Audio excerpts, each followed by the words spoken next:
আসসালামু আলাইকুম। নিশ্চয়ই সবাই ভালো আছেন। আজকে অনেক সকালে অফিসে ঢুকে গেছি, 8টায় ঢুকছি আমি অফিসে। এই এতক্ষণ নাস্তা টাস্তা করলাম, যেহেতু আর্লি আসছি। তো নাস্তা করতে করতে এখনো অফিসে কেউ আসে নাই, স্টাফরা কেউ আসে নাই, কলিগরা আসে নাই। তো নাস্তা করতে করতে হঠাৎ একটা জিনিস মনে পড়লো, সেটা হচ্ছে আমাদের বাসার এই যে কাপ পিরিচ অথবা ওই যে ডিনার সেট, এই জিনিসগুলা আমরা ব্যবহার করতে পারি না। যেমন ধরেন আমার মা যখন বেঁচে ছিল তখন আমরা কিন্তু এগুলো ব্যবহার করতে পারি না। এগুলো ব্যবহার করতে দেওয়া হতো না আমাদেরকে। বাসায় ধরেন মনে করেন ওই যে কয়েকটা এরকম থাকে না, 5 সেট ডিনার সেট বা 7 আইটেম, 10 আইটেম, 12 আইটেম, বিভিন্ন আইটেমের মানে ডিনার সেট থাকতো। তা আমাদের বাসায় এরকম যে একটা ছিল, কিন্তু আমি সৌভাগ্য বলেন দুর্ভাগ্য বলেন, আমি কোনোদিনই ওই ডিনার সেট ইউজ করতে পারি নাই, মানে দেওয়া হইতো না।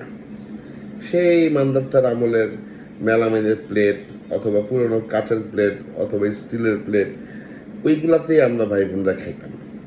আর ওগুলা তাকায় তাকায় দেখতাম, ইস কবে যে খামো, ইস কবে যে ওই প্লেটে ভাত খামো, ওই প্লেটে পোলাও খামো, ওই প্লেটে রোস্ট খামো। মানে ওটা একটা স্বপ্নই থাকতো। এই স্বপ্ন আর পূরণ হইতো না। এখন জেনারেশন চেঞ্জ হয়ে গেছে, মা চলে গেছে আল্লাহর ডাকে, এখন চলে আসছে বউ, তারও সেই একই প্যারা। ওই আমরা স্টিলের প্লেট বা আমি এখানে মেলামাইনটা ইউজ করা বন্ধ করছি, আমি স্টিলের প্লেটে ভাত খাই, পানিও খাই। তো এখন আমি স্টিল খাই, মাঝে মধ্যে কাছেরটা দিয়ে তাকায় থাকি, যে বলি ওই যে মার আমলে যে শাসন ছিল বউর আমলে ঠিক একই শাসন চলতেছে। আসলে এটা হইতেছে কি, মেয়েদের একটা কমন রোগ, তারা কাছের জিনিস শেয়ার করতে চায় না, কাউকে দিতেও চায় না। সেটা নিজের জামাই হোক, সন্তান হোক বা বাবাই হোক, কাউকে দিবে না। ওইটা হলো দেখার জিনিস।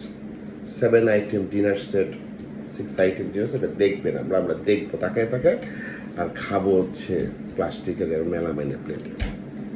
এই একটা মজার বিষয় আপনাদের সাথে শেয়ার করলাম। তো চা চলে আসছে, চা খাই। সবাই ভালো থাকবেন, সুস্থ থাকবেন। আসসালামু আলাইকুম।